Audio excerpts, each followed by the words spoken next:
فاتحة. بسم الله الرحمن الرحيم. الرحمن الرحيم. إياك نستعين. اهدنا الصراط المستقيم صراط الذين أنعمت عليهم صل على محمد. أعوذ بالله من الشيطان الرجيم. بسم الله الرحمن الرحيم. الحمد لله الذي لا يبلغ مدحته القائلون ولا يحصي نعماءه العادون ولا يؤدي حقه المجتهدون، الذي ليس لصفته حد محدود ولا نعت موجود ولا وقت معدود ولا أجل ممدود، فطر الخلائق بقدرته ونشر الرياح برحمته، والصلاة والسلام على الرسول المسدد المصطفى الأمجد المحمود الأحمد سيدنا ومولانا ومولى الكونين جد الحسن والحسين وعلي والقاسم محمد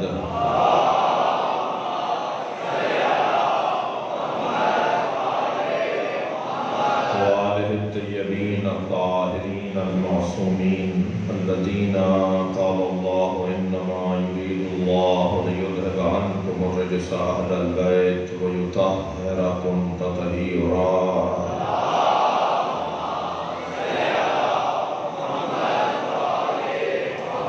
ولعنة الله على أعدائهم أجمعين من يوم عداوتهم إلى قيام يوم الدين. أما بعد، قال الحكيم في قرآن الكريم. بسم الله الرحمن الرحيم. وقال الرسول يا رب إن قومي اتخذوا هذا القرآن مهجورا. صلوات.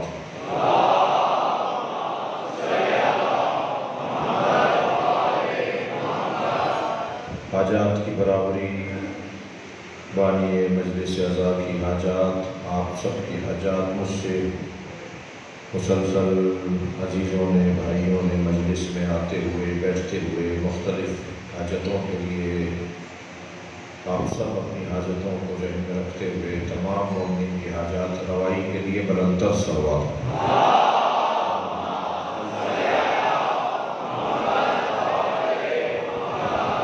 سورہ مبارکہ فرقان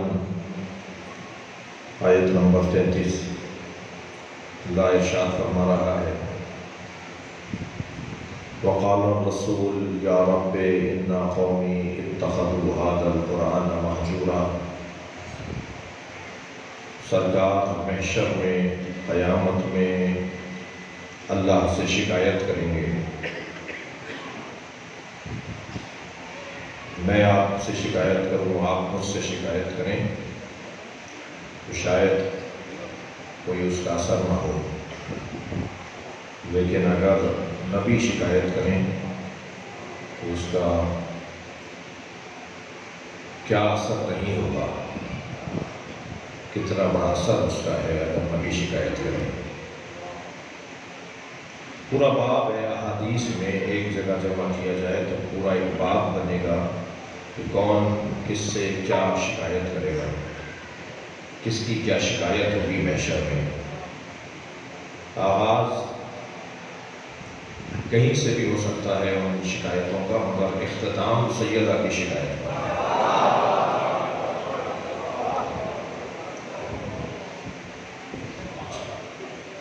مسجد شکایت کرے گی کہ میں علاقے میں تھی مگر مجھ میں لوگ نماز پڑھنے نہیں آتے تھے، گھر میں نماز پڑھنے کو ترجیح دیتے تھے اور مسجد میں نہیں آتے تھے. مسجد شکایت کرے گی. جی قرآن شکایت کرے گا کہ میں گھروں میں تھا مگر مجھے کھولتے نہیں تھے، مجھے پڑھتے نہیں تھے.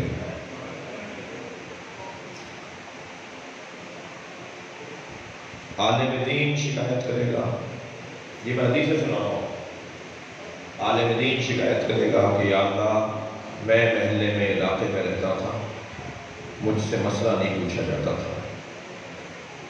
یہ شکایتوں کے بعد میں حدیثوں کی ایک بڑی تعداد ہے، ان کو ایک جگہ بھی کیا گیا ہے کہ کون کون شاکی ہوگا، کون کون شکایت کرے گا۔ خطرناک بات ہے، نبی بھی شکایت کریں گے، اور اس آیت میں نبی کی شکایت کو بیان کیا گیا ہے۔ یہ کمال بندگی ہے، حسن بندگی ہے کہ نبی کے قول کو اللہ قرآن کی آیت بنا رہا ہے۔ عزیزان گرامی، یہ عظمت مصطفیٰ ہے کہ یہ جو بول دیں وہ قرآن بن جائے، یا اللہ بولے تو یہ بولتے ہیں، یا یہ بولے تو اللہ بولتا ہے۔ اسی کو میں نے کل کی مجلس میں ایک جملے میں یہ کہا تھا کہ یہ طے کرنا مشکل ہے کہ عاشق کون ہے اور معشوق کون ہے۔ قرآن عاشق اور معشوق کی گفتگو کو کہتے ہیں۔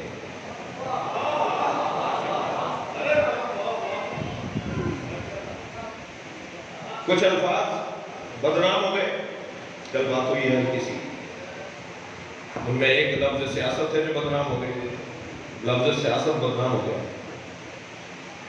اور ایک لفظ عشق بدنام ہو گیا۔ جیسے لفظ عشق بولا جائے گا تو فوراً کہیں اور ذہن جاتا ہے، اتنا اسے غلط استعمال کیا کہ وہ لفظ ہی بدنام ہو گیا۔ ورنہ کوئی پوچھے کہ عشق کا حقیقی مفہوم کیا ہے، اللہ سے یا مصطفیٰ سے؟ کوئی پوچھے حسین سے اور زینب سے کہ مفہوم عشق کیا ہے؟ حدیث عشق دو باب است، کربلا و دمشق۔ علامہ اقبال کہہ رہے ہیں حدیث عشق دو باب است، کربلا و دمشق، یکے حسین رقم کر دیگر زینب۔ علامہ کے نزدیک عشق کی تو ہی داستان ہے، ایک امام حسین نے لکھی ہے اور ایک جناب زینب نے لکھی ہے، اور یہ عشق کی داستان کسی کاغذ پر نہیں لکھی گئی جو ہلاکو خان آ کر دریائے نیل میں، دریائے فرات میں بہا دے۔ یہ عشق کی داستان کسی تختی پر نہیں لکھی گئی جسے جلا دیا جائے۔ یہ عشق کی داستان کسی پتھر پہ نہیں لکھی گئی جسے گھس دیا جائے۔ یہ عشق کی داستان دلوں پر لکھی گئی ہے۔ لہذا ایک حسین عاشق، ایک جناب زینب کو علامہ کہتے ہیں عاشق۔ پھر سیدہ کی شان میں جو قصیدہ کہا، مریم از ایک نسبت عیسیٰ عزیز۔ علامہ اقبال یاد آ گئے تو میں ذرا دو شعر اور سنا دوں۔ مریم از ایک نسبت عیسیٰ عزیز، مریم ایک نسبت حضرت عیسیٰ کی وجہ سے صاحب عزت ہیں، از سے نسبت حضرت زہرا عزیز، اور تین نسبتوں کی وجہ سے حضرت زہرا صاحب عزت ہیں۔ پہلی نسبت علامہ نے بیان فرمائی، نور چشم رحمت للعالمین۔ صلوات پڑھیں سرکار کی ذات پر۔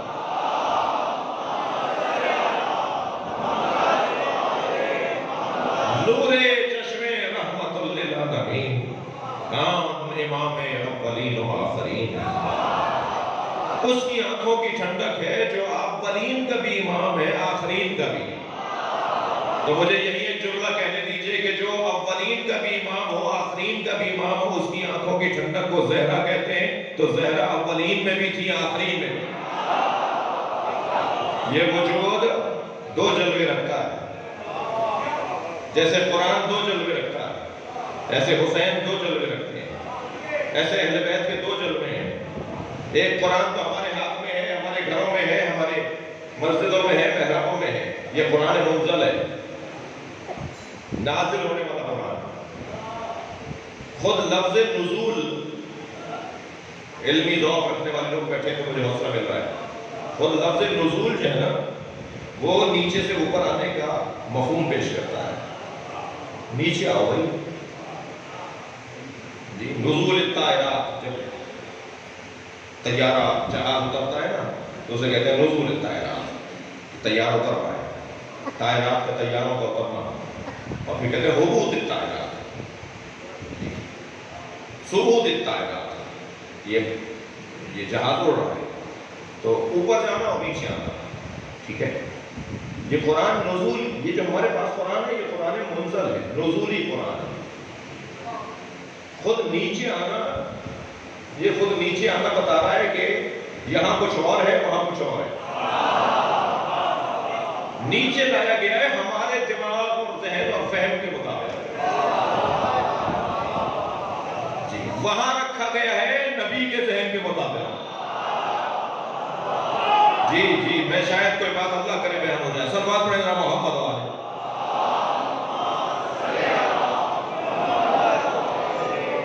یہ قرآن منزل ہے، یہ اترا ہے، کلیل دوں گا بغیر کلیل کی بات نہیں ہونی چاہیے۔ یہ قرآن جو ہمارے پاس ہے، جو نبی مکرم کر اترا ہے، یہ قرآن منزل ہے، اترا ہوا قرآن ہے۔ محکوم میں حضرت آیت اللہ جوادی عاملی جو اس وقت ہمارے بہت بڑے فلسفی بھی ہیں، محدث بھی ہیں، مفسر بھی ہیں اور ریاضی دان اور علم فلکیات کے مراجع شیعہ میں، مجتہدین شیعہ میں اس وقت سب سے پہلے درجے کی شخصیت جو علم ہے تو ہندسہ اور ریاضی اور میتھ اور نجوم اور فلکیات اور ہندسے کے بارے میں اور تفسیر اور حدیث تو ان کا حاصل ہے۔ اب تک 50 جلدوں میں تفسیر آئی ہے، 10ویں سورے تک پہنچے ہیں، ابھی 105 سورے باقی ہیں، 105 سورے باقی ہیں، ابھی 10ویں سورے کی تفسیر ان تک آئے ہیں 50 جلدوں میں، اور ہر جلد 700 صفحوں کی ہے۔ ابھی زندہ ہے ہمارے بزرگان مدینہ۔ مجھے توفیق ہوئی ہے کہ میں ان کی خدمت میں حاضر ہوتا رہا ہوں۔ جی حضرت آیت اللہ جوادی عاملی بزرگ ہے، تو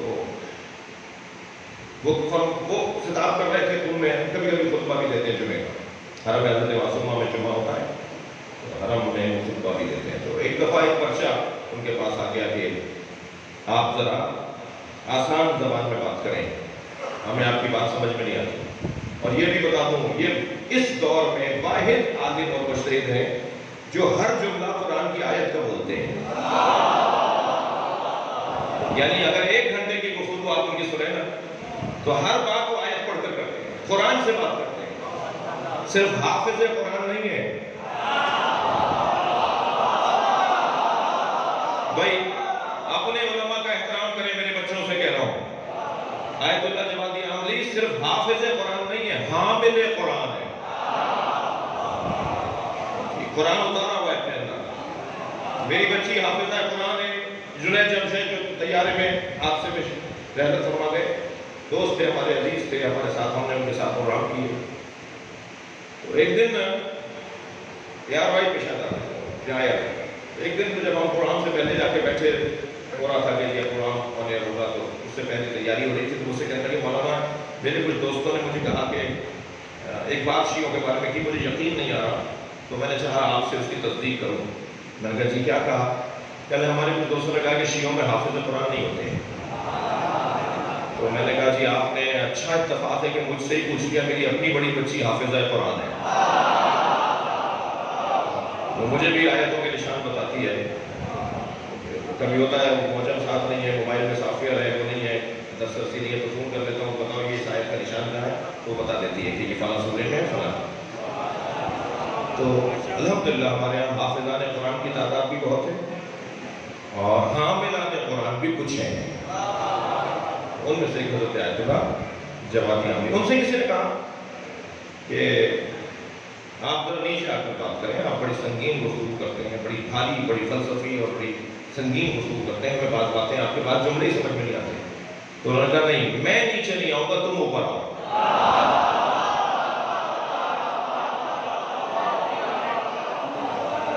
تم اپنا معیار اوپر کرو، دقت ہے اپنا معیار فہم۔ تو یہ جو اوپر آنے اور نیچے آنے والی بات ہے نا، یہ کوئی سیڑھی چڑھ کے اوپر جانے والی بات نہیں ہے۔ ہم تو ہیں ہی اس قبیلے کے جو بیٹھتے فرش پر ہیں، ہوتے عرش پر۔ صلوات پڑھیں محمد و آل محمد۔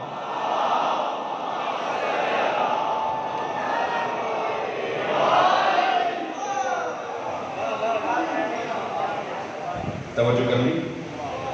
تو قرآن کا جو نزول ہے، نزول قرآن، تو یہ قرآن منزل نیچے آیا، اس کی دلیل کیا ہے؟ دلیل یہ ہے کہ جب یہ وہاں تھا فی کتاب مکنون لا یمسہ الا المطہرون، کتاب مکنون ہے، ایک وہاں پر کتاب ہے جسے سوائے صاحبان طہارت کے کوئی مس نہیں کر سکتا. تو یہ کتاب مکنون یہ بانی نہیں ہے جو ہمارے پاس قرآن ہے، اسے تو سب مس کرتے تھے. اس تک جس کی رسائی ہے وہ سوائے صاحبان طہارت کے کوئی نہیں ہے، سوائے معصومین کے کوئی اس تک رسائی نہیں رکھتا. وہ جو کتاب مکنون ہے فی لوح محفوظ، جو لوح محفوظ میں جی کتاب مکنون فی لوح محفوظ، لوح محفوظ کے اندر ہے، وہ کتاب مکنون ہے. یہ کتاب منزل ہے. منزل اسے کیوں کہتے ہیں، مکنون اسے کیوں کہتے ہیں؟ اس لیے کہ یہ الفاظ میں ڈھلا ہے اور الفاظ محدود ہوتے ہیں. کتنی ہی دفعہ ہوتا ہے کہ آپ کے دل میں جو چیز ہے اس کے لیے لفظ نہیں مل رہا، اور جب آپ نے لفظ ڈھونڈ کر دے بھی دیا تو آپ کہتے ہیں میں نے کہہ تو دیا مگر اس کے علاوہ لفظ نہیں تھا میرے پاس. لفظ میں، لفظ کے پنجرے میں، لفظ کی قید میں، لفظ کے اندر جب آپ نے اس مفہوم کو اتار دیا تو پھر یہ لفظ میں محدود ہو گیا، اس لیے منزل ہے جی، لفظوں میں محدود ہے. اب سمجھ میں آیا میرے بچوں کے کہ اللہ نے قرآن انگلش میں، ہندی میں، سنسکرت میں کیوں نے نازل کیا؟ اس لیے کہ ساری زبانوں میں زیادہ گنجائش تھی ہی عربی میں. ساری زبانوں میں سب سے وسیع زبان اگر کوئی ہے تو عربی ہے. یہ ضرورت قرآن کی نہیں تھی کہ اللہ نے عربی میں قرآن کو نازل کر دیا. یہ ضرورت قرآن کی نہیں تھی، یہ ضرورت میری اور ہماری تھی کہ زیادہ سے زیادہ وسیع زبان کوئی تلاش کر لی جائے تو اللہ نے اسی کے اندر قرآن کو نازل کر دیا. ابو اسحاق گندی قرآن مجید کے خلاف کتاب لکھتا ہے اور کہتا ہے ایک آیت دوسری آیت سے ٹکراتی ہے. کتاب کا نام بھی رکھ دیا تناقض القرآن. اور جب وہ کتاب باہر آئی تو بڑے بڑے علماء کے ہاتھ میں کھولنے لگے جی. اگر اسلام کے خلاف کوئی بات ہو اور اسلام کے مولوی ملا جواب نہ دے سکے تو ان کے ہونے کا فائدہ کیا ہے؟ اگر تشیع کے خلاف کوئی بات ہو، شہنشاہ نقوی کے منہ میں جھاگ آ رہا ہو تو تمہارے ہونے کا فائدہ کیا؟ مر جاؤ اس سے پہلے. صلوات پڑھے محمد و آل محمد.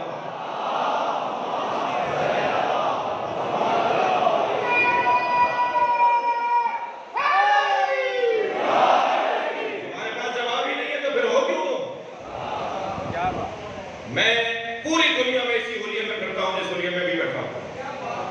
دنیا کے 10 ایئرپورٹ دیکھ چکا ہوں. پاکستان کا تو کوئی ہوائی اڈا نہیں ہے جہاں نہ گیا ہوں، اور ہر سفر میں میرے برابر میں کوئی نہ کوئی آ کے ضرور بیٹھتا ہے. یا اس کی مجبوری ہوتی ہے کہ سیٹ ہوتی ہے، یا وہ آ کر بیٹھ جاتا ہے خالی سیٹ دیکھ کر اور کہتا ہے آپ سے سوال کر لوں. تو میں پہلا جواب یہ دیتا ہوں کہ میں پہن کے اس لیے پھر رہا ہوں کہ آپ سوال کرنا ہے. ہمارے بارے میں خود سے فیصلے کرتے ہیں، ہم سے نہیں پوچھتے. یا علی مدد میں بولتا ہوں، تشریح یہ کرتے ہیں. مولا علی سے مدد میں مانگتا ہوں نا تو میں ہی دلیل دوں گا نا کہ کیوں مانگتا ہوں. بھائی ماتم میں کرتا ہوں تو دلیل بھی میں دوں گا نا. کالے کپڑے میں پہنتا ہوں تو دلیل بھی میں دوں گا نا. سجدگاہ رکھ کر نماز پڑھتا ہوں تو مجھ سے پوچھو نا. اگر آپ یہ کام نہیں کر رہے تو آپ کیسے جواب دیں گے؟ میں اگر میڈیکل کے بارے میں رائے دینے لگوں تو سب مذمت کریں گے نا میری. مولانا آپ کا کام نہیں تھا. انجینئرنگ کے بارے میں اگر کوئی رائے دوں تو سب مخالفت کریں گے، مولانا کا کام نہیں تھا. ایسے ہی جو چیز جو مانتا نہیں ہے، جس کے اوپر عقیدہ نہیں رکھتا، وہ رائے کیسے دے گا؟ جو چیز جو مانتا ہے، ہاں آپ اس پر دلیل دیں گے، آپ اس پر دلیل دیں گے کہ مزار گرانے چاہیے اس لیے کہ آپ نے گرائے، اور ہم اس پر دلیل دیں گے کہ مزار بننے چاہیے اس لیے کہ ہم نے مزار بنائے ہوئے ہیں. تو آپ دلیل دیجیے اپنی، ہم دیں گے اپنی. اور عزیز و یاد کر کے میرے بچے اور جوان ذرا یہ پلو سے باندھ کر جائیں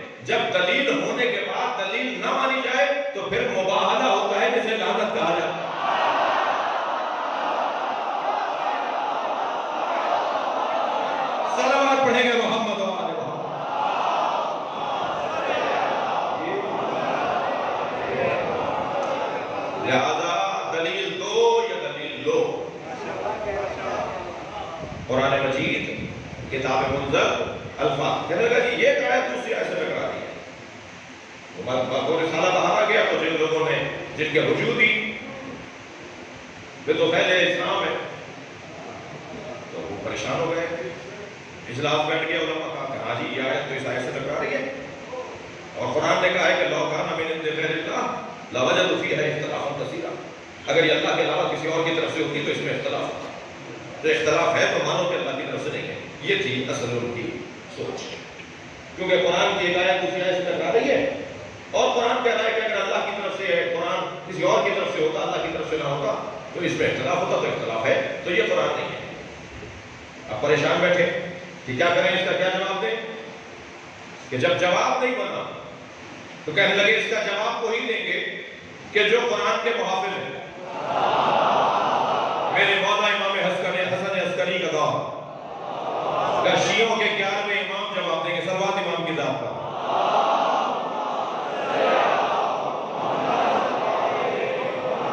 امام کی خدمت میں پہنچ گئے یہ سارے مولا.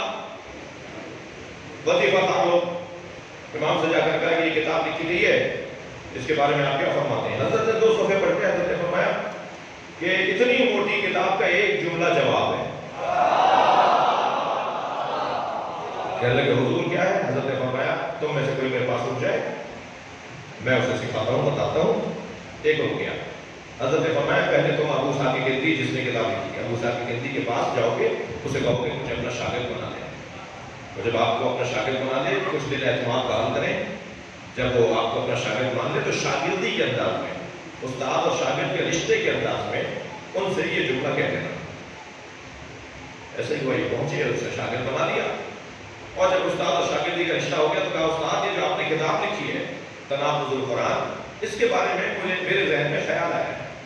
اور خیال یہ ہے کہ عربی وسیع زبان ہے. ایک ایک لفظ کے کئی کئی معنی ہیں اور ایک معنی کے لیے کئی کئی لفظ ہیں. تو عربی کیونکہ وسیع زبان ہے وسیع لسان زبان ہے اور عربی جو ہے ام اللسان ہے. یہ زبانوں میں سب سے بڑی زبان سب سے وسیع زبان ہے. تو ایسا ہی ہے. ہاں ایسے ہی مثلا لفظ ہیں 10 معنی اس کے. مثلا شیر جو ہے اگر اپنے کچھار میں بیٹھا ہو تو اس کے لیے کچھ کہا جاتا ہے. وہ اگر باہر حملہ کرنا ہو تو اس کے لیے مثلا غضنفر اسے کہا جاتا ہے. پلٹ کر رہا ہو تو اسے جو ہے وہ اسد کہا جاتا ہے. تو شیر شیر ہے اور اس کی مختلف اداؤں پر اور کیفیتوں پر اس کے نام بدل جاتے ہیں. تو ایسی اور بھی چیزیں کہنا ہاں ایسے ہی ہے کہ الفاظ ایک لفظ کے کئی کئی معنی اور ایک معنی کے لیے کئی کئی لفظ. ایسے ہی ہے ایسے ہی ہے. کیا حضور جو آپ نے مراد سوچ کر لفظ کی آپ نے مراد سوچ کر تناقض اور ضد سمجھا ہو سکتا ہے متکلم کے نزدیک وہ مراد ہی نہ ہو. ہاتھ میں قلم تھا توڑتے ہوئے کہنے لگا کس نے جواب سکھایا ہے. کہنے لگا میرا اپنا جواب ہے. کہا نہیں جواب بتا رہا ہے کوئی قرآن کا محافظ زندہ ہے. صلوات پڑھیں محمد و آل محمد.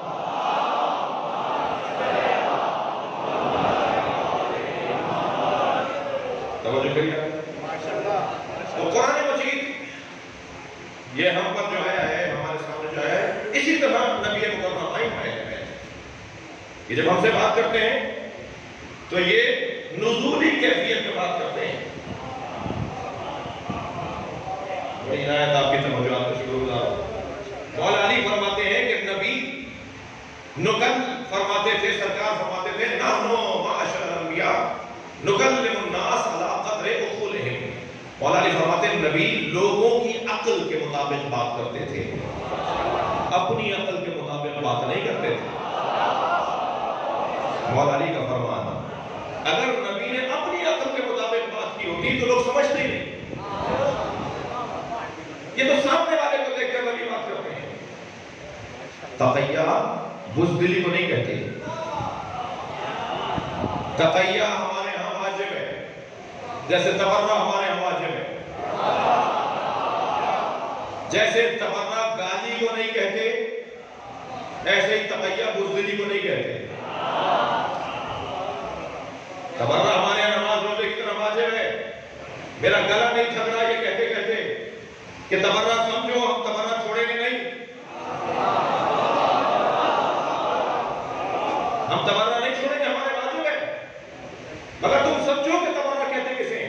مہذب قومیں گالیاں نہیں دیتی. ہماری قوم گالیاں دینے والی قوم نہیں ہے. ہم گالیاں نہیں دیتے. تبرک کا مطلب گالی نہیں ہے. تبرک کا مطلب یہ ہے، مثال دوں گا میں نے. میری بات اور روشن ہونی چاہیے نا، مضبوط بات ہونی چاہیے. ذوبوا فی علی کما ہوا ذاب فی اللہ. علی میں اتنے گم ہو جاؤ جیسے علی میں ایسے گم ہو جاؤ جیسے علی اللہ میں گم ہو گیا.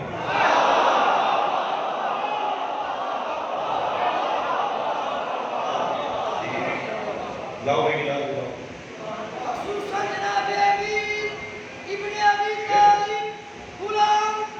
اس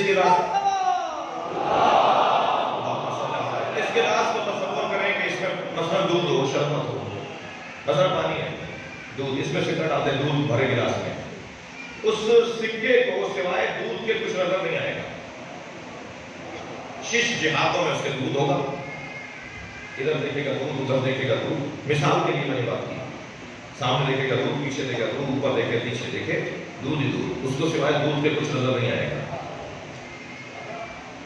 علی میں ایسے گم ہو جاؤ کہ علی کا دشمن نظر ہی نہ آئے.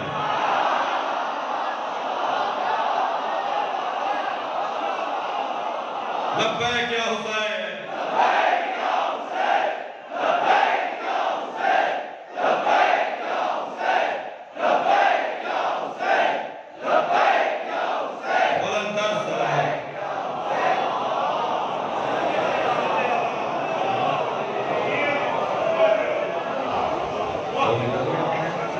ہمارے تمنا واجب ہے، اور لا تعلقی کو، بیزاری کو تبرہ کہتے ہیں.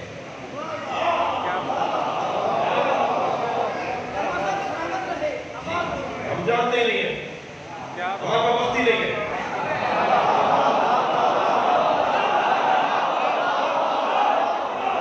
تم اس پہ ہی مرے جانے ہو کہ ہم جانتے نہیں ہیں. ہم جاننا ہی نہیں چاہتے، جاننا ہی نہیں چاہتے. اور کوئی گھبراہٹ اور پریشانی کی بات نہیں ہے.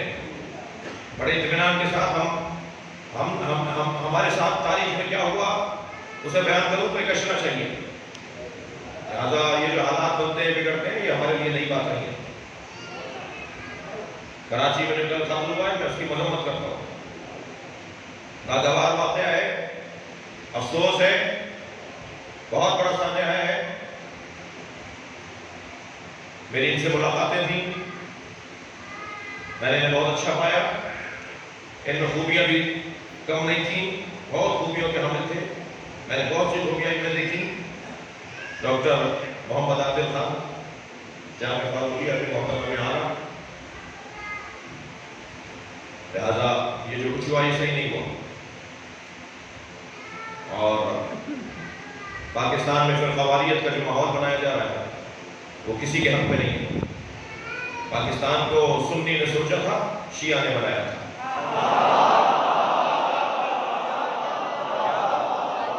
قائد اعظم محمد علی جناح نے بنایا، علامہ اقبال نے سوچا.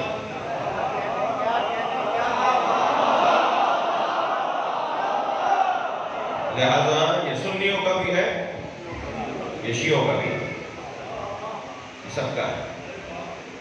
لہذا فرقواریت کا متحمل نہیں ہے ہمارا ملک. یہ واحد مملکت ہے دنیا میں. زمین پر دو ہی ریاستیں ہیں جو نظریاتی بنیاد پر ایک قائم ہوئی ہے، ایک قبضہ ہوئی ہے. پاکستان نظریات کی بنیاد پہ قائم ہوا ہے اور اسرائیل قبضہ ہوا ہے. اسرائیل بھی نظریاتی بنیاد پر ایک خطہ ہے اور وہ قبضہ ہے، مقبوضہ ہے. فلسطین مقبوضہ ہے، مقبوضہ فلسطین ہے جسے اسرائیل کہا جاتا ہے. اور ہم پاکستانیوں کا یاد رکھیے عزیزوں کہ پاکستان میں فرقواریت کسی کے حق میں نہیں ہے. ہم اس کی مذمت کرتے ہیں. اپنے ذاکرین اور خدا آج بھی میری کوئی نامور ذاکرین سے ٹیلیفونک رابطے رہے، علماء کرام سے رابطے ہیں، اور بہت اچھا ماحول ہے. ہمارے اندر کا بہت اچھا ماحول ہے. ہم آپس میں بہتر ہو جائے تو باہر بھی خدمت اچھی کر پائیں گے. تو ہماری مذہبی جماعتیں بھی آپس میں ہم آہنگی کی طرف سے پڑھ رہی ہیں، اور باطنی ہمارے اور عزادار ہمارے جو عزیز ہیں اور ہمیں یہ آپس میں بہتری کی طرف ہے۔ اب سے 5 سال پہلے اور 10 سال پہلے سے آج ہم بہتر ہیں اور مستقبل اور بہتر ہوگا۔ ایک دوسرے سے غربتیں بڑھ رہی ہیں، غلط فہمیاں دور ہو رہی ہیں، بیٹھکیں بڑھ رہی ہیں، ہم ہنگیاں بہتر ہو رہی ہیں۔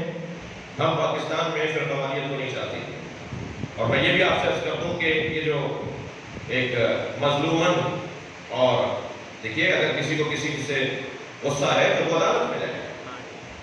یہ معاملہ عدالت جو قتل ہوتا ہے یہ ظلم ہے، یہ زیادتی ہے، تو یہ جو کچھ ہوا اس کو ہم پسند نہیں کرتے، مگر میں آپ کو ایک اشارہ دے دیتا ہوں کہ زیادہ وقت نہیں گزرے گا، یہ کھلے گا کہ یہ کس نے ان کو مارا ہے۔ میں تو یہ کہنے میں کوئی یاد محسوس نہیں کرتا، ویسے ہی کفن پہن کے نماز پڑھنے والے لوگ ہیں، یہ کہنے میں کوئی یاد نہیں ہے، کوئی گھبراہٹ نہیں ہے کہ ڈاکٹر محمد عادل کو جنہوں نے مارا ہے وہ ان کے برابر میں بیٹھے ہوئے تھے۔ کھل جائے گی یہ بات، انہی کے ساتھ بیٹھنے والوں نے انہیں مارا ہے۔ اور اپنے حلقوں سے کہوں گا، میں مجلس تو ظفر کالونی کو پڑھ رہا ہوں، لاہور میں پڑھ رہا ہوں، لیکن لاہور کے لیے مجلس نہیں پڑھ رہا، مجلس پوری دنیا میں جانے گی۔ اپنی ملت سے، اپنی قوم سے گزارش کروں گا کہ کوئی ایسی بات، کوئی ایسا جملہ جو تناؤ کی طرف لے جائے، شدت پسندی کی طرف لے جائے، اس سے گریز کیا جائے۔ یہ امام حسین کا عالمی تعلیمی ادارہ ہے جی۔ اس وقت امام بارگاہ فاطمہ میں کلاس لگی ہوئی ہے، اگر اسکول کی تعلیم اچھی نہ ہو تو اسکول بند نہیں کرتے، ٹیچر بدلتے ہیں۔ بانیان مجلس کو چاہیے کہ ٹیچر سے ہم آہنگی کے ساتھ اسکول چلائیں، انہیں بتائیں، انہیں بولے کہ محتاط ہو جائیے، آپ کی کوئی بات ہکی چھپی نہیں ہے۔ یہ بات پہلے بھی غلط تھی کہ صاحب میں آف دی ریکارڈ بات کر رہا ہوں تو میں بتا رہا ہوں، بتا دی تو بتا دی، ختم۔ جب آن کر دی تو آف کہاں رہی؟ جب بول دی ہے تو پھر چھپے گی کیسے؟ تو بات کو کریں ہم جو سنبھال سکتے ہیں۔ عزیزان گرامی، تبرہ، گالا گلوچ اور غیر تہذیب اور بے ادبی اور بدتمیزی پھیلانے کو نہیں کہتے۔ تبرہ لا تأخذی ہے، یہ ہمارا حق ہے۔ ہم یہ منطق نہیں مانتے کہ قاتل بھی رضی اللہ اور مقتول بھی رضی اللہ، ہم یہ منطق نہیں مانتے۔ یہ آپ کی سوچ ہوگی، کوئی ڈنڈے کے زور کے اوپر آپ فرمائیں گے کیا؟ جی، ایک فورم پر میں بیٹھا ہوا تھا، میں نے کہا جی ہمارے ہاں تمام فقہاء کا فتویٰ ائمہ اہل بیت کی تعلیمات اور احادیث کی روشنی میں، قرآن کی آیات، ائمہ کی تعلیمات کی روشنی میں تمام فقہاء کا فتویٰ ہے کہ اہل سنت کے مقدسات کی توہین کرنا، بولیے میرے ساتھ، حرام ہے۔ اہل سنت کے مقدسات کی توہین کرنا حرام ہے۔ خلفائے ثلاثہ اور امہات المؤمنین کی توہین کرنا حرام ہے۔ حضرت عثمان خلفائے ثلاثہ میں سے ہیں، ان کو ذہن میں رکھتے ہوئے کہ وہ اسی قاعدے میں آتے ہیں، ان کی توہین نہیں ہوگی، یعنی خلفائے ثلاثہ اور امہات المؤمنین کی توہین نہیں ہوگی جس میں حضرت عثمان بھی آتے ہیں۔ یہ جملہ سننے کے بعد جملہ سنیں، مگر ہم بنی امیہ کی تعظیم نہیں کریں گے۔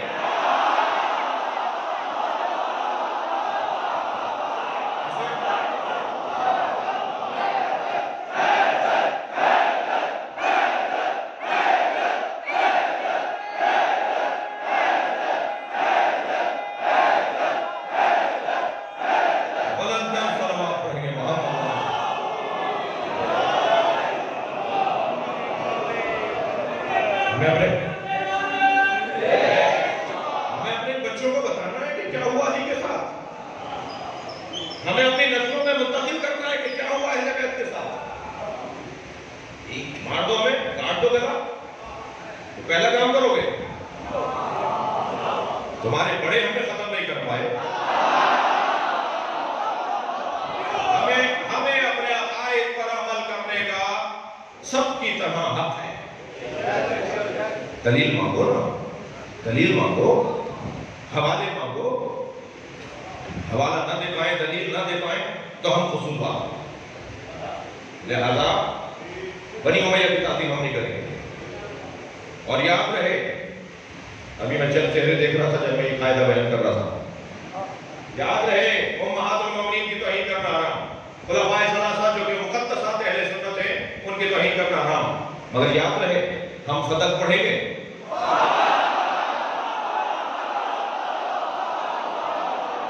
ہم مولا علی کی خلافت بلا فضل کو منبر سے بیان کریں گے، ہم جناب زہرا پہ ہونے والا ظلم بیان کریں گے.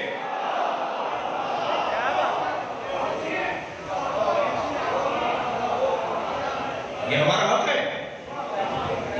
دلیل مانگو. یہ نہیں ہے کہ تم کوئی اگر ڈنڈا اور زور اور خبردار مجموع کی بنیادوں پر ہمیں روک میں نہ لانا.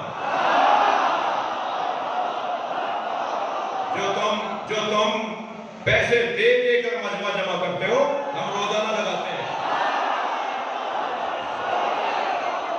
صلوات پڑھیں گے محمد و آل محمد.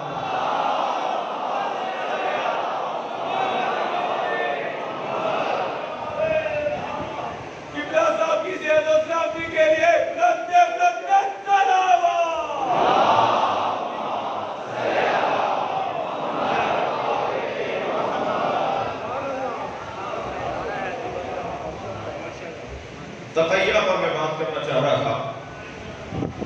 بڑا لمبا اور بڑا لذیذ موضوع ہے.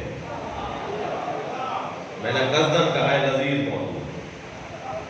یہ اس وقت مجلس میں آپ لوگوں کو جب آپ کے عقیدے کی تسکین ہوتی ہے تو آپ کے چہرے سے لذت محسوس کرتا ہوں.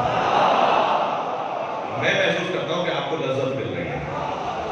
دنیا کی کون سی ڈش میں اور کون سے حلوے میں لذت ہوگی جو محبت اہل بیت میں، جو عظمت اہل بیت سننے میں.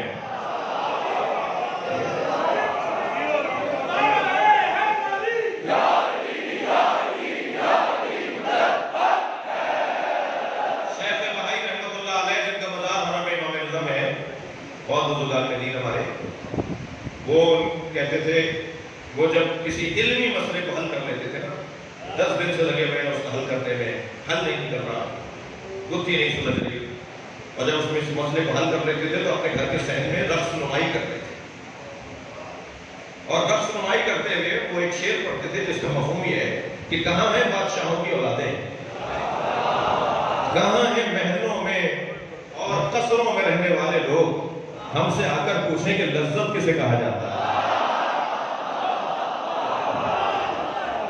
لذت تو علمی مسئلے کے سننے میں، لذت تو اہل بیت کے فضائل سننے میں، لذت اپنے عقیدے کے اوپر دلیل مل جانے میں. جب میرے عقیدے پر مجھے دلیل مل جائے تو اس سے بڑھ کر لذت ہی نہیں ہے. صحیح ہے. تقیہ اب کہہ دیا اس لیے میں تھوڑا سا کوشش کرتا ہوں نبھانے کی بات. تقیہ بزدلی کو نہیں کہتے، منافقت کو نہیں کہتے، یہاں یہ وہاں وہ، ایسا نہیں ہے. تقیہ آیت اللہ جوادی عملی فرماتے ہیں، جن کے لیے میں نے یہ ساری باتیں ان کے لیے کہی تھیں، اس جملے کے لیے کہی تھی. حضرت آیت اللہ جوادی عملی فرماتے ہیں تقیہ بھئی اہل ادب بیٹھے ہوئے ہیں، جملوں کو گرفت میں لینے والے اور جملوں کو محسوس کرنے والے بیٹھے ہیں. جملہ کہہ رہا ہوں، تقیہ ان کا جملہ، تقیہ استعداد مخاطب کا موضوع نہیں ہے. تقیہ بولنے والے کی صلاحیت کا مسئلہ نہیں ہے. تقیہ استعداد مخاطب کا موضوع نہیں ہے. تقیہ استعداد مخاطب کا مسئلہ ہے. تقیہ بولنے والے کی کوئی کمزوری یا کوئی صلاحیت کو نہیں کہتے، تقیہ سننے والے کی صلاحیت کو کہتے ہیں. کلم الناس علی قدر عقولہم، ہم لوگوں سے ان کی عقل کے مطابق بات کرتے ہیں. یہ نبی تقیہ نہیں کر رہے تو کیا کر رہے ہیں؟ سامنے والا جو سمجھے گا وہ بات کروں، جن الفاظ میں سمجھے گا وہ لفظ بولوں. اور زیادہ بات بڑی کر دیتا ہوں، بستر پر نبی نہیں ہے، اللہ نے انتظام کروایا ہے. غار میں نبی ہے، مکڑی کا جالہ تنوا کے اللہ نے انتظام کروایا نہیں ہے. اللہ تقیہ کرے تو جائے، اور میں اگر اطاعت الہی میں تقیہ کروں، سامنے والے کی قابلیت کو دیکھ کر فعل اور قال اور فعل یہ تغیر کہلاتا ہے. فرماتے ہیں ہمارے نبی لوگوں کی عقل کے مطابق بات کرتے تھے، اپنی عقل کے مطابق بات نہیں کر رہے. میں مولا کی خدمت میں کہوں مولا کیسے معلوم کریں کہ ان کی عقل کیا ہے؟ کیا تم سمجھ نہیں سکتے؟ محسوس کروانے کے لیے بتا دیتے ہیں. اب جملہ کہہ رہا ہوں، جب وہ ہم سے بات کرتے ہیں تو ہماری عقل کے مطابق بولتے ہیں، جب اللہ سے بات کرتے ہیں تو اپنی عقل کے مطابق بات. لہذا ان کی دعاؤں کے ایک ایک جملے پر ایک ایک دو دو جلدیں تشریح میں لکھی جاتی ہیں، تب بھی دعویٰ نہیں ہوتا کہ ان کا جملہ آپ سمجھ گئے. صحیفہ سجادیہ کی 56 دعائیں، صحیفہ علویہ کی دعائیں، صحیفہ فاطمیہ کی دعائیں، مولا حسین کی دعاؤں پر مشتمل 2 جلدیں انسائکلوپیڈیا لکھا جا رہا ہے، شاید 2000 جلدیں امام حسین پر لکھی جائیں گی. آیت اللہ کرباسی اسے لکھ رہے ہیں اور لاہور سے حضرت علامہ ڈاکٹر محمد حسین اکبر صاحب نے چند جلدوں کا ترجمہ کروا دیا ہے. پوری ایک جلد تو میرے مولا کے وہ ایک جلد میں نے دیکھی ہے، وہ آیات جن کی تفسیر امام حسین نے کی ہے. تو ایک بڑا کام ہوا ہے. قیامت میں نبی شکایت کریں گے. کیا شکایت کریں گے؟ قال رسول یا رب ان قومی اتخذوا هذا القرآن مہجورا. ترجمہ نہیں کر رہا میں جان بوجھ کے، جو ترجمہ کیا جاتا ہے وہ یہ ہے کہ کہیں گے یا اللہ میری امت نے قرآن کو چھوڑ دیا. یہ ترجمہ ہے کہ شکایت کریں گے میری امت نے قرآن کو چھوڑ دیا. ترجمہ ٹھیک نہیں ہے. سب نے یہ کیا ہوا ہے. میری گردن پر تلی ضرور ہے مگر مجھے بولنے کا حق ہے، کیونکہ میری گردن تو باہر والے بھی دباتے ہیں، اپنے والے بھی دباتے ہیں. کوئی بات نہیں. یا رب ان قومی اتخذوا هذا القرآن، یا اللہ میری قوم نے قرآن کو چھوڑ دیا. یہ ترجمہ بہت اچھا نہیں ہے. بہت سارے ترجمے ہیں جو ہمارے ایسے ہی نہیں ہو رہے، یا دوبارہ ہونے چاہیے یا ان پر نظر ثانی کی ضرورت ہے. مثلا ان الحسن والحسین سیدا شباب اہل الجنہ، ترجمہ کیا جاتا ہے حسن حسین جوانان جنت کے سردار ہیں. ترجمہ ٹھیک نہیں ہے. اس کا مطلب یہ ہے کہ مر جاؤ جنت میں چلے جاؤ تو سردار ملیں گے جنہیں حسن حسین کہتے ہیں. یعنی نبی فرما رہے ہیں کہ حسنین مرنے والوں میں جنتیوں کے سردار ہیں. مرنے کے بعد جنت جانے کے بعد تمہیں تو سردار ملیں گے جنہیں حسنین کہتے ہیں. یہ نبی نے کہا ہی نہیں ہے. سامنے کی عربی سیدھی عربی سادی زبان میں سرکار کو بولتے ہی وہ آسان تھے. کیا فرمایا سرکار نے؟ ان الحسن والحسین سیدا شباب اہل الجنہ، حسن حسین جوانان جنت کے سردار ہیں. نہیں، یہ نہیں کہا. کیا کہا؟ ان الحسن والحسین سیدا شباب اہل الجنہ، حسن حسین جوانان اہل جنت کے سردار ہیں. اور اہل جنت ہونے کے لیے مرنا ضروری نہیں ہے. اسی دنیا میں اہل جنت بن جاؤ. حسین تمہارے سردار ہیں.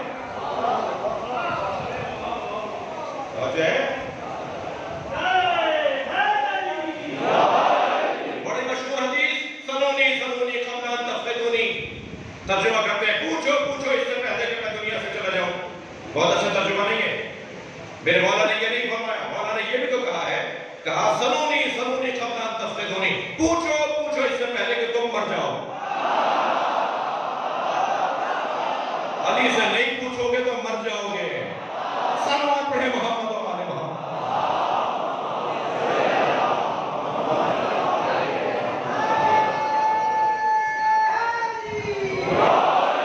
اسی طرح اس آیت کا یہ ترجمہ کہ نبی نے فرمایا یا رب ان قومی اتخذوا هذا القرآن مہجورا، اے اللہ میری قوم نے قرآن کو چھوڑ دیا، میری امت نے قرآن کو چھوڑ دیا.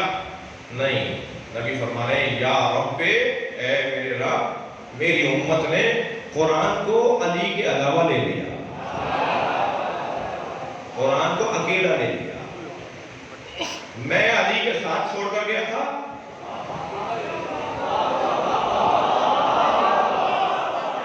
بھائی سلوات پڑھ دیں محمد والا.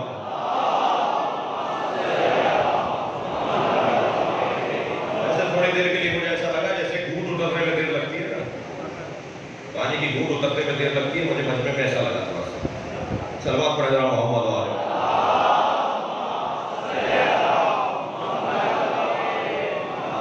اب آغاز کا مسئلہ تو ان کے ہاتھ میں ہے، جیسا یہ چاہیں گے ایسا بات رہی. ایک اور صلوات نبی کی ذات میں.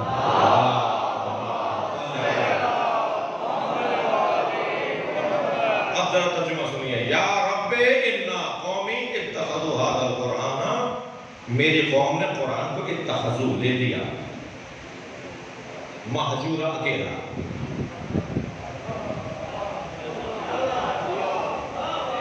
پتہ نہیں آپ کو مزہ آ رہا ہے یا نہیں؟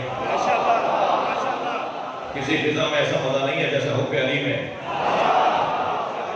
ایسا مولا کی فضائل میں. اے اللہ میری قوم نے اتخذوا ھذا القرآن، اس قرآن کو لے لیا مہجورا، مہجور لے لیا، اکیلا لے لیا. میں اکیلا چھوڑ کر نہیں گیا تھا، میں نے صرف قرآن لے لیا. میں تو علی کے ساتھ چھوڑ کر گیا تھا. قرآن مع علی والقرآن مع علی مع القرآن والقرآن مع علی. علی قرآن کے ساتھ، قرآن علی کے ساتھ. میں تو یہ کہہ کر گیا تھا کہ انی تارک فیکم مستقبلین کتاب اللہ و اطرتی اہل بیتی.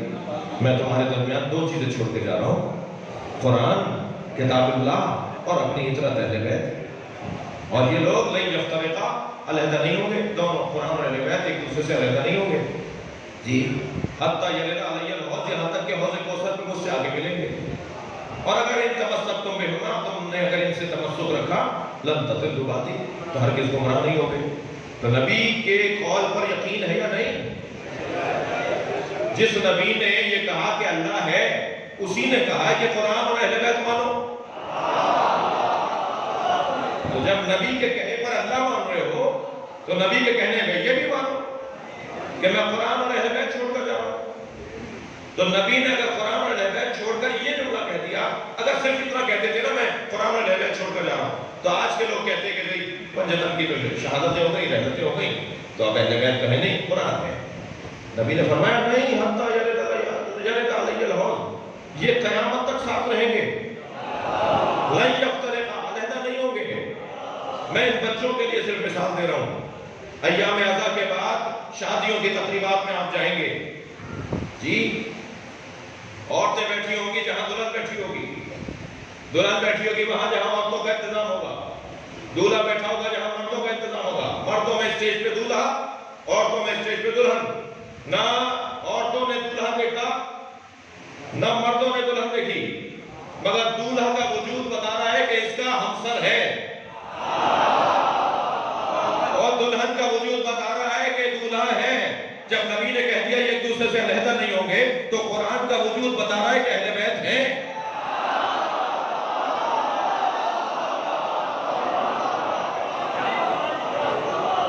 نبی نے کہا یہ علیحدہ نہیں ہوں گے. ہر زمانے میں قرآن کے ساتھ اہل بیت کا ایک فرد ہے. اپنی کمزوری کسی اور پر نہیں ڈالو. اگر تمہیں نظر نہیں آ رہا تو یہ دلیل نہیں ہے کہ وہ نہیں ہے. حاضر ہونا اور ہے، ظاہر ہونا اور ہے.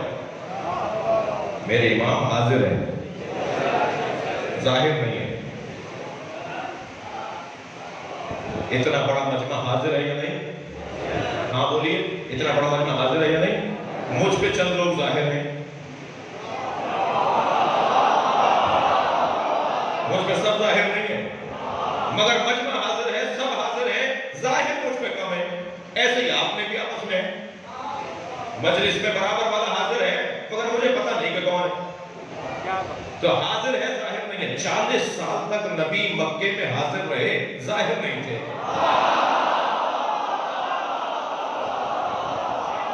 ہمارے امام حاضر ہیں، جب پہچاننے لگیں گے تو ظہور ہو جائے گا. جب سب پہچاننے لگ جائیں گے تو وہی ظہور ہوگا. اکا دکا اور 313 کے پہچاننے پہ ظہور نہیں ہوگا، بلکہ سب کے پہچاننے پر ظہور کہلائے گا.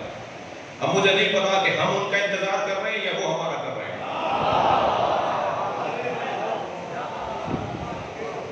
ہم اگر انتظار کر رہے ہوتے تو آ گئے ہوتے. بس شاید ظہور ہمارا ہونا رہتا ہے. تو ہمارے درمیان ہیں، ہماری مجلسوں میں آتے ہیں، ہمارے جنازوں میں آتے ہیں، ہماری پریشانیوں میں شریک ہیں، اور فرماتے ہیں کہ اگر ہم تم پر ناظر اور نگہبان اور نگران نہ ہوتے تو دنیا تمہیں کب کی ختم کر چکی ہوتی ہے۔ تمہارا وجود ہی اچھا نہیں لگتا لوگوں کو، تمہیں سب مار چکے ہوتے مگر ہم تمہارے نگران ہیں، ہم تمہارے اوپر نظارت رکھے ہوئے ہیں، وہ ہمارے درمیان موجود ہیں۔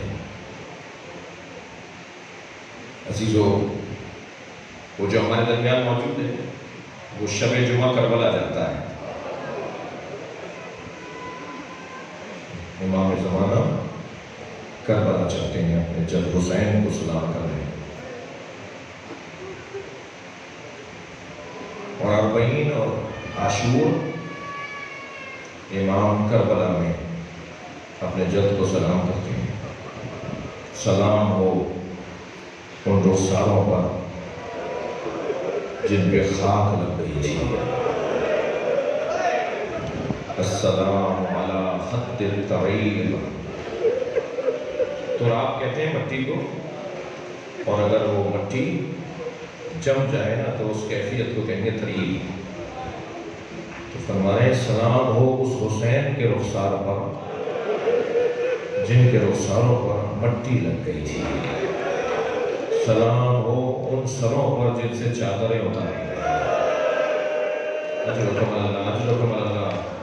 خدا کسی کام میں نہ رلائے، جو جہاں بیٹھا ہوا ہے اپنی آوازوں کو آزاد کرے، اور میرے حصے کی آج یہ آخری مجلس ہے اس عزا خانے میں۔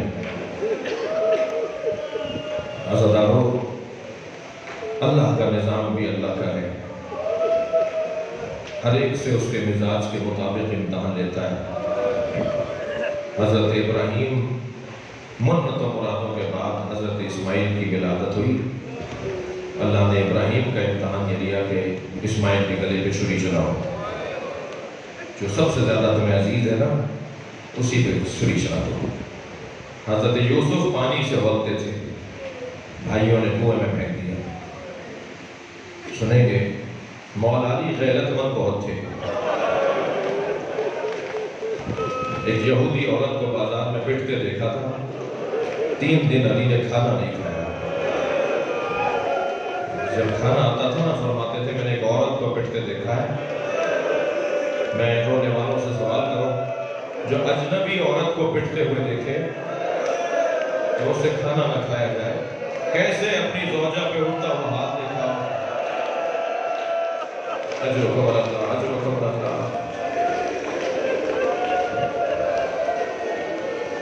میرے ایک دوست نے، ایک جاننے والے نے مجھے کہا کہ اپنے گھر کا قصہ بتا رہا تھا، کہنے لگا میری زوجہ سے اختلاف چل رہا تھا، تکرار روزانہ ہو رہی تھی۔ ایک دن ایسی ایک بات اس نے کی کہ مجھے غصہ آیا، میں نے ایک تماچا مار دیا۔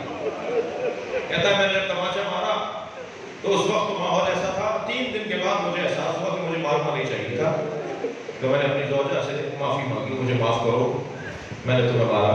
تو اس سے کہنے لگی آئندہ کبھی ایسا ہو غصے پہ قابو نہ پا رہے ہو تو اتنا خیال کیجیے گا میرے بچوں کے سامنے نہ ماریے گا۔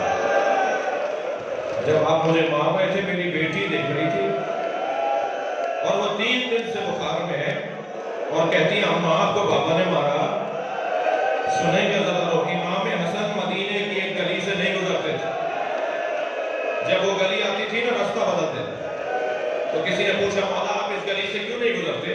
فرمان لگے میں چھوٹا تھا اپنی ماں کے ساتھ جا رہا تھا، ایک شخص نے ہماری ماں زہرا پہ ہاتھ اٹھایا، جب اس گلی میں آتا ہوں مجھے یاد آتا ہے۔ اجرکم اللہ، گریہ ہو گیا۔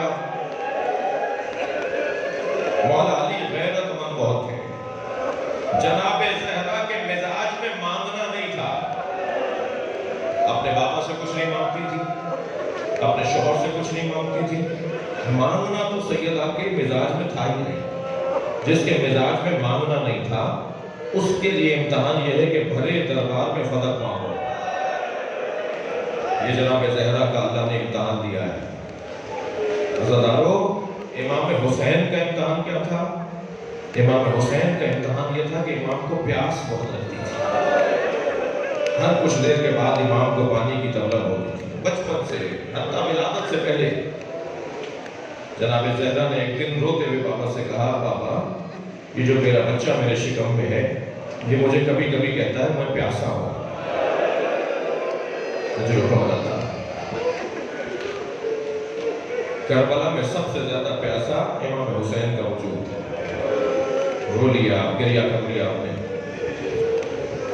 امام سجاد کا بدن نازنین بہت تھا، نازک بدن تھا۔ جس کا بدن نازنین تھا وہ کوفے کے بازاروں میں، شام کی راہوں میں، پیروں میں کانٹے چبھیں گے، ہاتھوں میں ہتھکڑیاں، پیروں میں بیڑیاں، اجرکم اللہ۔ بہت میں نے دیر لگا دی ایک مثال اور دینے کے لیے۔ جناب زینب کے مزاج میں ذمہ داریاں قبول کرنا تھا۔ بڑھ کر کہتی تھی، اماں میں یہ کروں گی، بابا یہ مجھے کام دیتے ہیں، نانا یہ مجھے بتائیں۔ آگے بڑھ کر ذمہ داریاں، مسئولیت، ذمہ داریاں جناب زینب قبول کرتی تھی۔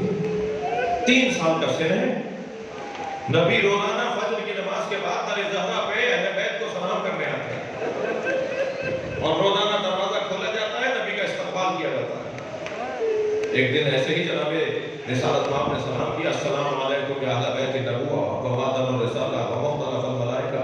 دروازہ کھلا تو جناب زینب کھڑی ہے۔ جتنا پیار حسین سے ہے نا نبی کو، جتنا پیار امام حسن سے ہے نا سرکار کو، اس سے کم پیار نہیں ہے جناب زینب سے۔ آگے بڑھ کر اپنی بچی کی پیشانی کا بوسہ دیا، فرمایا زینب تم دروازے پر کیوں آئی ہو؟ کہا نانا رات کو خواب دیکھا ہے۔ اماں نے کہا ہے کہ خواب کی تعبیر نانا سے پوچھو۔ بیٹھ گئے سرکار سامنے، زینب کیا خواب دیکھا ہے؟ نانا میں نے دیکھا ہے صحرا میں تنہا ہوں، ایک بہت بڑا صحرا ہے، اس صحرا میں میں تنہا ہوں۔ نانا تیز آندھی چل رہی ہے، دور دور تک کوئی سہارا نہیں ہے، مگر کچھ درخت نظر آئے۔ میں نے ایک درخت کا سہارا لیا، مگر آندھی کا جھونکا آیا، وہ درخت زمین سے اکھڑ گیا۔ نانا میں نے دوسرے درخت کا سہارا لیا، وہ بھی آندھی کے جھونکے سے اڑ کر گیا۔ پھر تیسرے درخت کا سہارا لیا، وہ بھی زمین سے اکھڑ گیا۔ نانا اب دور دور تک کوئی درخت نہیں تھا، کوئی سہارا بھی نہیں تھا۔ خواب یہاں مکمل ہو گیا ہوتا تو میں زحمت نہ دیتی۔ نبی مکرم کی آنکھوں میں آنسو ہیں۔ کہا زینب بتاؤ کیا دیکھا؟ نانا دور دور تک کوئی سہارا نہیں تھا، تیز آندھی چل رہی تھی، میرے سر سے چادر اتر گیا۔ نبی نے اپنی بچی کو پیار کرنا شروع کیا۔ زینب تمہارے 3 سہارے ہیں، تمہارا بابا علی تمہارا سہارا، بھائی حسن بھائی حسین، ایک بیابان ہوگا جسے کربلا کہتے ہیں، وہاں تمہارے سر سے چادر اترے گی۔ بڑی ذمہ داریاں دی ہیں نبی نے جناب زینب کو۔ بڑھ کر کہتی تھی اماں کوئی کام میں کروں گی۔ سیدہ کی شہادت قریب، علی حسن کو میرے حجرے میں بھیج دیں۔ امام حسن سے وصیتیں فرمائی، فرمایا حسین کو بھیج دیں۔ امام حسین سے وصیتیں فرمائی، آخر میں فرمایا اب زینب کو بھیج دیں۔ جناب زینب حجرے میں گئی، کیا سن ہے؟ 4 سال کا سن ہے۔ جناب زینب کی شہادت کے موقع پر 4 سال کی ہیں جناب زینب۔ فرمایا زینب وہ صندوق چا اٹھا کے لاؤ۔ بعض جملے عزیز و رونے کے لیے بہت ہوتے ہیں، مجلس میں خواتین بھی بیٹھی ہیں۔ چھوٹے بچوں کی ماں جب مرنے لگتی ہے نا، اس کا حال بہت غیر ہوتا ہے۔ وہ پریشان اس پر ہوتی ہے کہ میرے بچوں کو سنبھالے گا۔